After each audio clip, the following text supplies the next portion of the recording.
Hallo ihr Lieben, hier sind Anita und Alexandra Hofmann. Und wir freuen uns wahnsinnig, dass wir heute hier bei Gianfranco Salis zu Gast sind in seiner Podcast-Show Salis trifft. Und wir wünschen euch ganz viel Spaß und er hat uns wirklich ausgequetscht.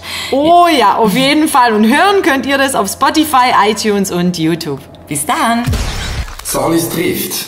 Die Podcast-Show mit bekannten Schweizer Persönlichkeiten. Präsentiert von Gianfranco Salis. Liebe Zuhörerinnen und Zuhörer, es ist mir eine grosse Freude, heute ein internationales bekanntes Schlagerduo bei mir auf Besuch zu haben. Sie sind ein Gesangsduo und Multi-Instrumentalistinnen auf dem Gebiet des deutschen Schlagers. Sie sind in Deutschland sehr bekannt, sie sind sehr erfolgreich, es sind zwei Schwestern. Sie spielen jeweils mehrere Instrumente an ihren Gigs, zum Beispiel Trompete, Alphorn, Hörner, Xylophon, Klavier, Akkordeon, steirische Harmonika, Gitarre, Harfe, Hackbrett, Lyra, Saxophon, Flöte. Sie haben schon x Alben rausgebracht, sie sind wöchentlich auch zu sehen gewesen. In einer Fernsehshow aus dem Europapark ist die gesendet worden. Wir sind uns beim letztjährigen Schlagerabend am Pfannenstiel begegnet und jetzt sind sie bei mir auf Besuch und ich freue mich riesig. Die Rede ist von der Anita und der Alexandra Hofmann. Willkommen! Ja, hallo, wir freuen uns ganz besonders und vor allem freuen wir uns, euren wunderschöne Sprache mal wieder zu hören. Wie startet ihr in den Tag? Also ich bin eine Frühaufsteherin, ich habe 2 Jungs zu Hause, 8 und 10 Jahre, also klingelt der Wecker um 5:45 Uhr, also wenn ich zu Hause bin. Und dann wird, sag ich mal, die Jungs gerichtet, Frühstück gemacht, Vesperbrote für die Schule und wenn sie dann alle aus dem Haus sind, räume ich auf und gehe ins Büro. Wie sieht es bei dir aus, Anita? Ich bin eigentlich ein Tag- und Nachtmensch, kann man so sagen. Also ich schlafe auf Kommando und ich bin wach auf Kommando. Deshalb nütze ich meine Ruhephasen immer dann, wenn es mir irgendwie zeitlich möglich ist. Am liebsten starte ich den Tag ein bisschen mit Sport, weil man einfach den ganzen Tag irgendwo im Auto sitzt. Und ja, momentan schreiben wir gerade für unser neues Album. Da bin ich gerade kräftig dran mit unseren neuen Songs. Zusammen mit Komponisten schreibe ich an Texten. Da bin ich auch gerade voll beschäftigt. Und wir bereiten unser 30-jähriges Bühnenjubiläum vor und haben da allerhand Ideen, die wir gerade umsetzen. Und das erfüllt uns eigentlich von morgens bis abends im Moment. Wobei die schönsten Ideen hast du schon morgens. 30 Jahre seid ihr schon unterwegs. Unglaublich. Was hat euch angetrieben, euren Weg zu gehen? Also definitiv steht an erster Stelle der Spaß an der Musik. Das ist eine Leidenschaft tief raus und das haben wir ja schon gemacht, bevor wir auf der Bühne waren. Ich klassische Klavierausbildung, meine Schwester hat immer schon gesungen und dass wir das auf der Bühne jetzt machen dürfen und wirklich seit 30 Jahren diesen Traum leben, das ist schon der Hammer. Da möchte man auch mal Danke sagen, auch an das Schweizer Publikum, weil euch haben wir in den letzten Jahren echt ganz besonders ins Herz geschlossen. Du sprichst an, das Schweizer Publikum. Gibt es da Unterschiede? Braucht es bei den Schweizern, sag ich mal, 1, 2 Songs mehr, bis die dann auch mal stehen und in die Hände klatschen und mitwippen? Oder wie ist das? Das haben wir immer gedacht, dass das so ist. Aber das ist ja überhaupt nicht. Also ihr Schweizer, muss ich schon sagen, ihr seid richtige Party-Menschen und das macht so Spaß, weil ihr geht so aus euch raus und vor allem haltet ihr länger durch wie wir. Bei euch gehen ja die Feste um 6 los und gehen bis nachts, weiß der Geier wann. Also ich kann gar nicht verstehen, warum man den Schweizern nachsagt, dass sie so langsam sein sollen. Weil ich muss sagen, auch die Energie, die ihr beim Festen habt, auch die Organisation, die ihr bei den Festen so an den Tag legt, das ist alles so toll geplant. Wir haben auch hinter den Kulissen, wenn wir betreut waren, eigentlich lauter pfiffige Leute um uns rum, wo ich nicht sagen kann, dass ich irgendeinen Schweizer gesehen habe, der langsam sein soll. Und ja, die Schweizer sind auch bekannt dafür, dass es fantastische Tänzer sind. Und mein Hobby ist das Tanzen. Und ich muss sagen, wirklich, das hat sich immer wieder bestätigt, egal wo ich tanzen war, die Schweizer waren immer ganz vorne an der Spitze mit dran. Und ich liebe die Schweizer. Also dein Partner Schweizer? Mein Partner Schweizer, ja, nee. Wobei, es wird ja es wird gerade gemunkelt, weil unsere aktuelle Single "Dann kamst du", die ist ja auf YouTube zu sehen, also im Internet haben wir da einen Videoclip und da ist mein Lover in meinem Song, der mit mir praktisch diese Rolle spielt, ist tatsächlich ein Schweizer, ja. Das sagt langsam auf die Spur. Ja, genau. Es ist ja Frühling draußen und in den Herzen Herzen. Jetzt gibt es trotzdem irgendeinen Moment, wo ihr sagen müsst, da mussten wir beißen. Ihr seid 30 Jahren unterwegs, sehr erfolgreich unterwegs. Was war der schwerste Moment? Was heißt schwer? Ich meine, es ist immer schwierig, wenn man nicht fit ist, wenn die Gesundheit nicht so mitspielt, wie man das gerne hätte. Und dann hat man ein Konzert, ein Solokonzert, wo die Leute nur wegen uns kommen und da kann man nicht einen Tag vorher einfach mal so schnell absagen. Das ist echt schwer. Und dann sind wir ja zum Glück zu zweit. Aber da muss man sich dann schon, wenn man sich nicht gut fühlt, da muss man sich durchbeißen. Aber da ein Grund mehr, wieso wir dankbar sind, dass wir zu zweit sind. Man muss aber auch dazu sagen, es ist jetzt nicht so, dass uns alles in den Schoß gefallen ist in den letzten 30 Jahren. Wir haben natürlich alle Höhen und Tiefen haben wir natürlich erlebt und da muss man einfach dranbleiben, es kostet Energie. Es ist nicht so, dass wir da lauter Leute hatten, die alles für uns gemacht haben, sondern viele Dinge sind einfach auch bei uns hängen geblieben, was wir selber kreiert haben, um das durchzusetzen, unsere Ideen durchzusetzen. Da hat es einfach auch viel Ausdauer gebraucht. Wir mussten auch viel üben. Man begegnet vielen Menschen, wo du denkst, du kannst vertrauen und irgendwann merkst du halt, okay, das ist halt dann nicht so, das ist das wahre Leben. Und da muss man dann einfach dann weitermachen, auch wenn Enttäuschungen sind, da nicht aufgeben. Und da muss ich sagen, bin ich ja froh, dass ich dann nicht alleine die Karriere gegangen bin, sondern dass ich immer jemanden an meiner Seite hatte, nämlich meine Schwester und eine tolle Familie, ein tolles Umfeld, die uns immer in dieser Zeit einfach auch treu zur Seite gestanden haben. Und das ist dann ganz, ganz wichtig. Ein Familienunternehmen kann man sagen eigentlich, auf der Bühne. Ja, kann man sagen. Also auf der Bühne ist eine Kleinfamilie, 2 Schwestern, aber im Hintergrund arbeiten wirklich alle mit. Okay, also vom Booking Management alles drum und dran. Also ein Herz, eine Seele, auch neben der Bühne, in dem Fall die Familie. Mittlerweile ja. Natürlich, ja. Ja, wobei ich sagen muss, ein Herz und eine Seele. Wir sind sehr energiegeladene Menschen. Meine Schwester und ich haben unterschiedliche Charakter auch. Unsere Mutter und Vater sind sehr unterschiedlich. Und da gibt es natürlich Reibungspunkte und da fetzt es auch mal ab und zu. Aber das finde ich auch gut. Ich meine, wer will so eine langweilige Familie, wo man von morgens bis abends Ja und Amen sagt? Also. Und was ist dann das, was euch dann nach so einer Situation wieder zusammenbringt?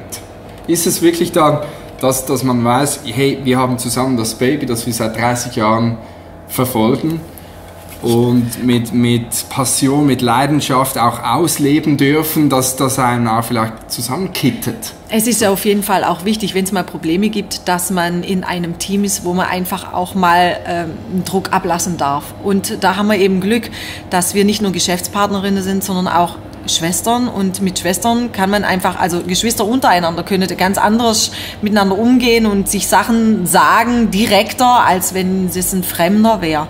Und da fängt einen einfach auch die Familie auf. Man hat ja nur die eine Familie und da geht man durch alle Zeiten einfach durch, und ganz wichtig ist einfach auch, dass man nicht nachtragend ist. Genau, das ist der Stichpunkt, nicht nachtragend. Und das seid ihr nicht? Nö.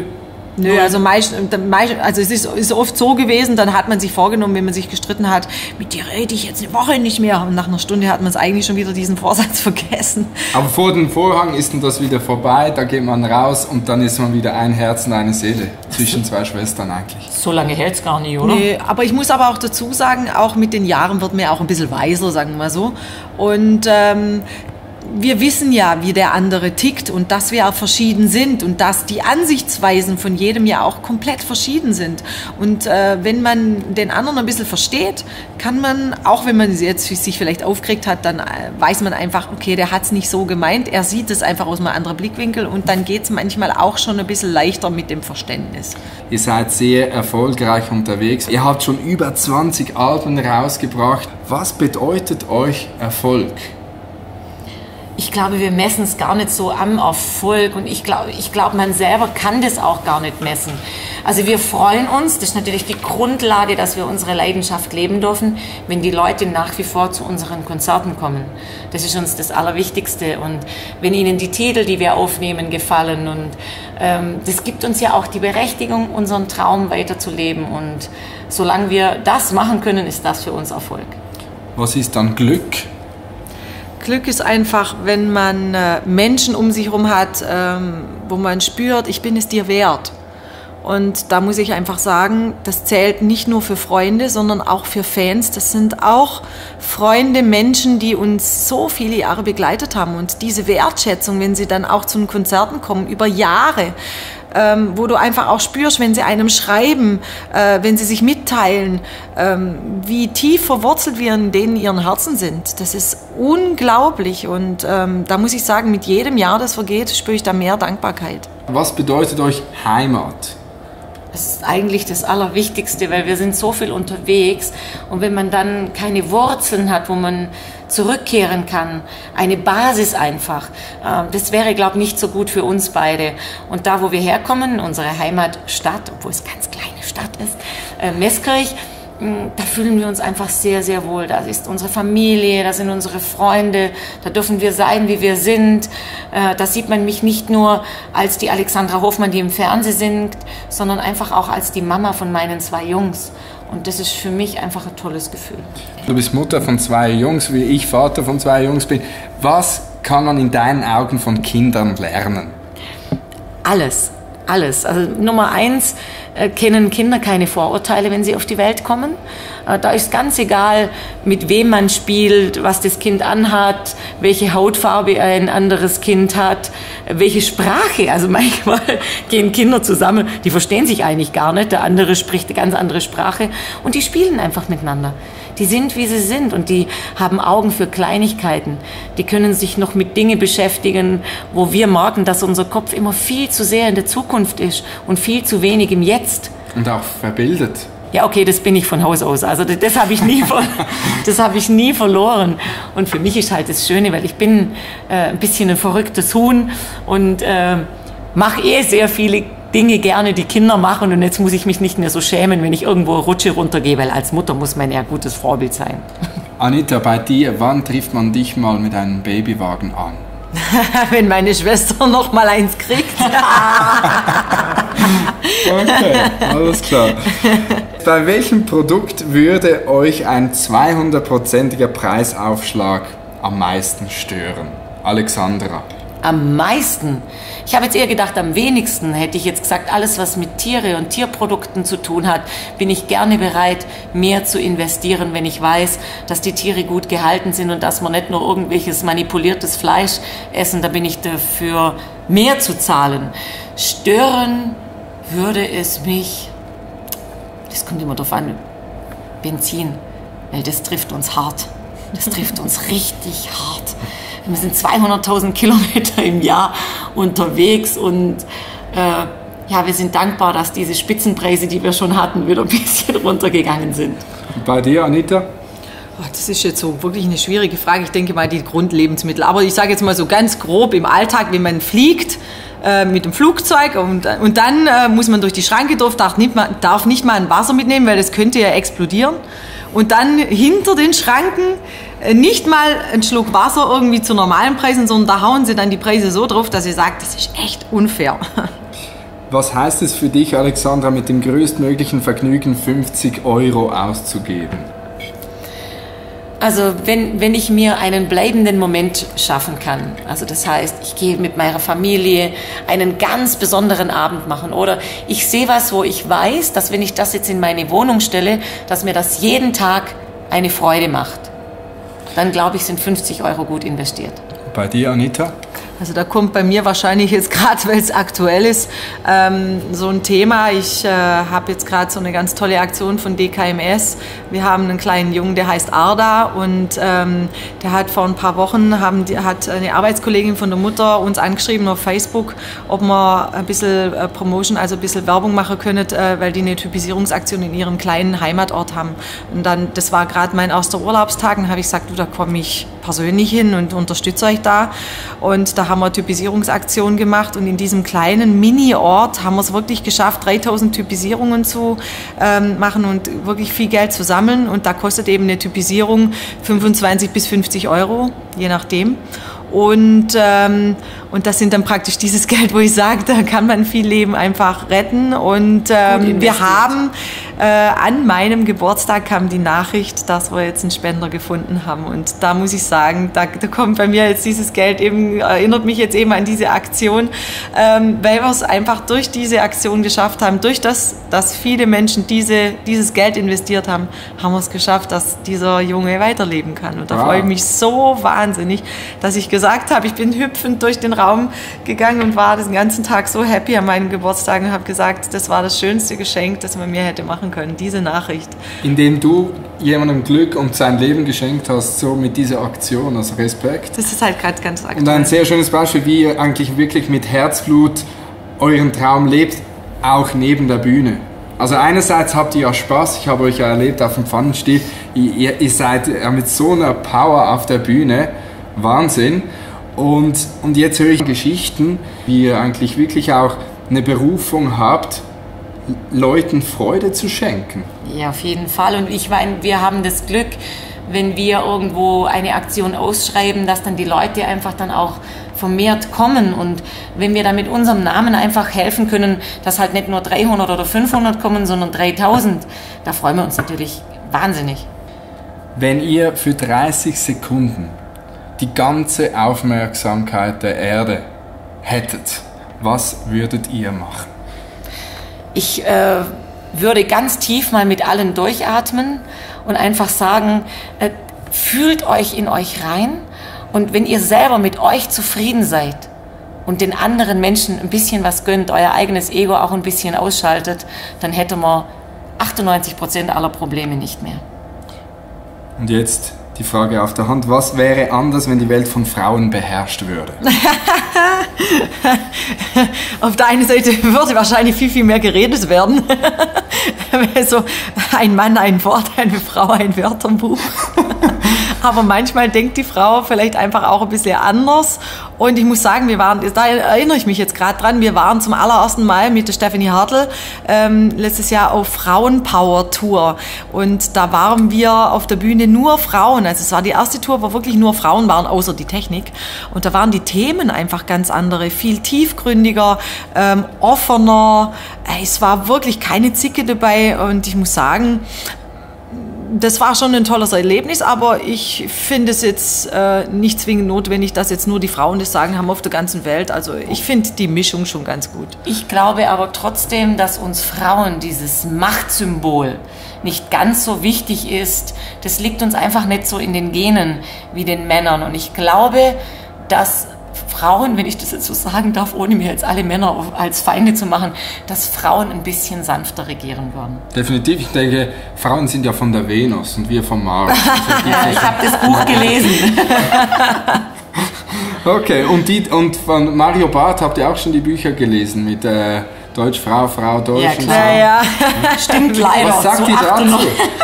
Es stimmt. Zu 98%. Wir sind nun mal unterschiedlich. Wir haben unterschiedliche Gene. Männer denken komplett anders wie Frauen. Das ist der Hammer.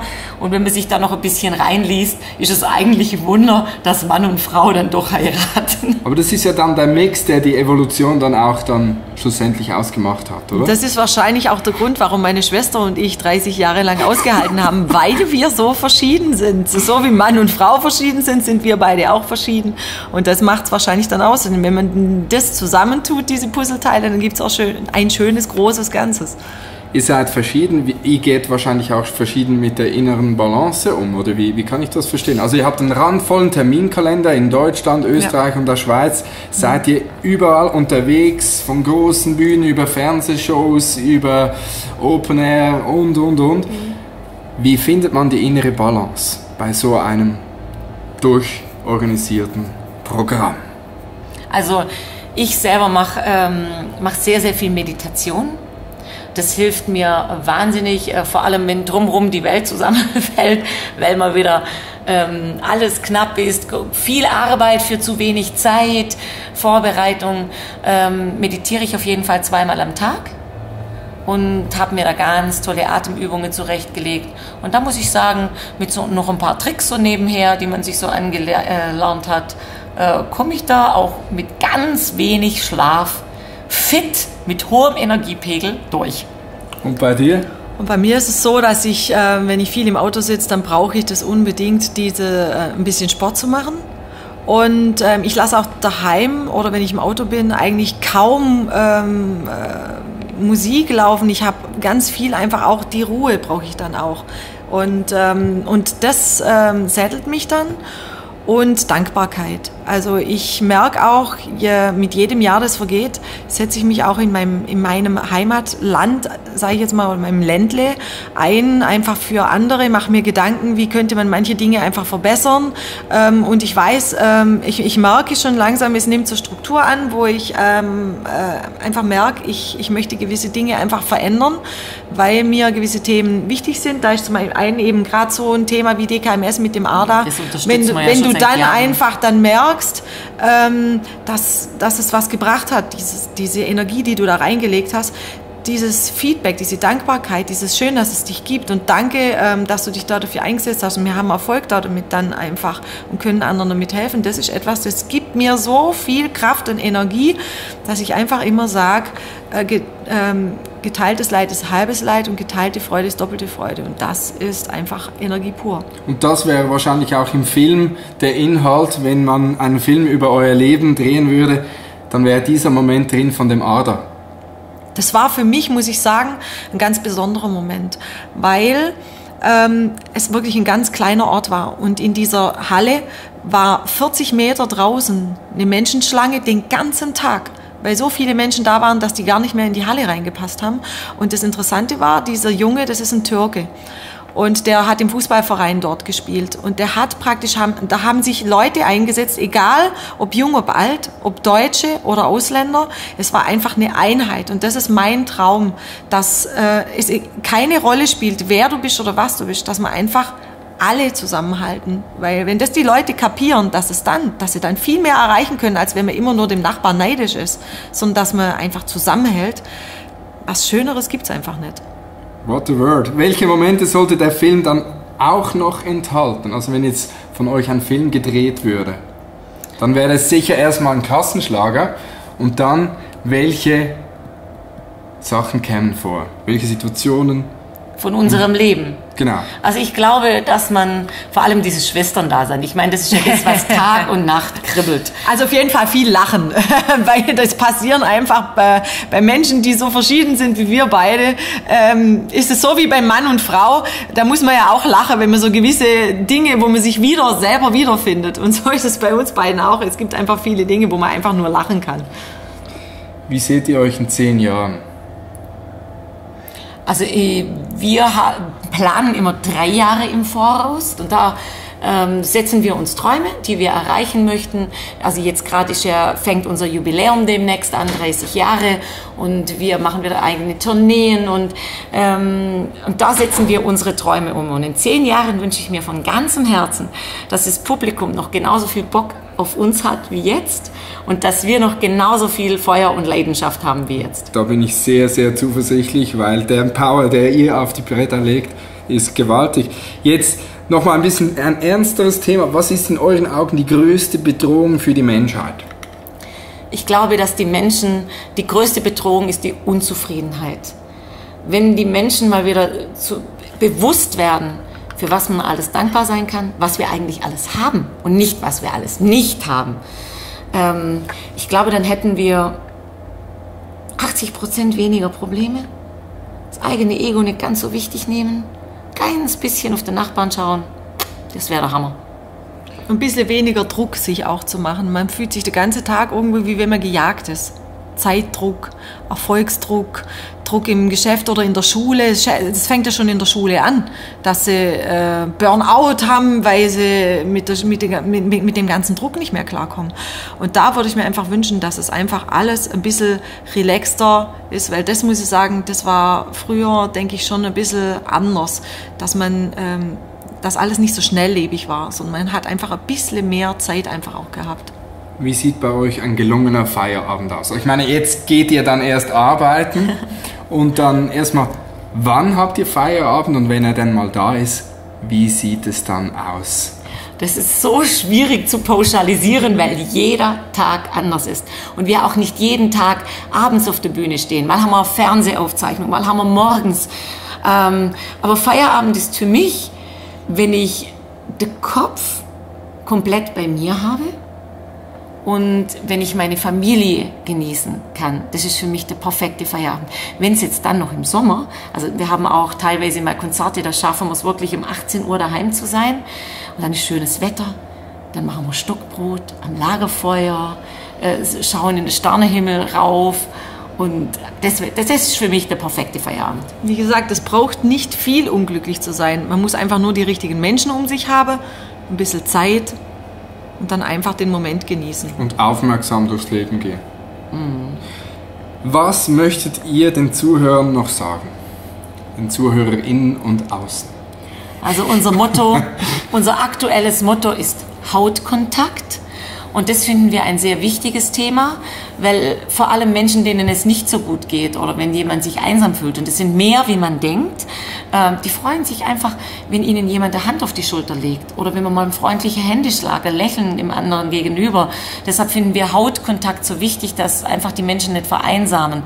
Und unser zweites Motto, ich weiß nicht, ob das vielleicht schon jemand gesehen hat, wir haben bunte Finger ganz oft oder unser letztes Plattencover war bunt. Man sollte dem grauen Alltag einfach nicht so viel Chance lassen. Alles, was sich irgendwann so gleich einleiert, ist nichts. Man kann im Alltag wirklich jeden Tag kleine bunte Punkte setzen. Da bin ich Meister drin übrigens. Also wer da Tipps braucht, kann euch von morgens bis abends für jeden machbare bunte Punkte für den Tag geben. Und deshalb ist unser Tipp an euch, denkt und bleibt bunt. Und für mich war es ein super bunter Blumenstrauß, mit euch hier zu sprechen, euch in die Augen zu schauen und zuzulauschen. Ja, uns war es auch ein Vergnügen und wir freuen uns, wenn wir uns wiedersehen. Es hat riesig Spaß gemacht und wir wünschen euch eine gute Zeit und freuen uns, wenn wir uns bald mal wieder persönlich gegenüberstehen. Und euch wünsche ich weiterhin viel Erfolg beim Leben eures Traumens auf und neben der Bühne und alles Gute. Danke vielmals. Salis trifft. Die Podcast-Show mit bekannten Schweizer Persönlichkeiten. Präsentiert von Gianfranco Salis. Das ist der Podcast Salis trifft. Wenn dir die Folge gefallen hat, dann schenk mir doch bitte deine Bewertung auf iTunes und hinterlasse mir einen kurzen Kommentar. Ich freue mich auf dein Feedback. Vielen Dank für deinen Support und bis zum nächsten Mal.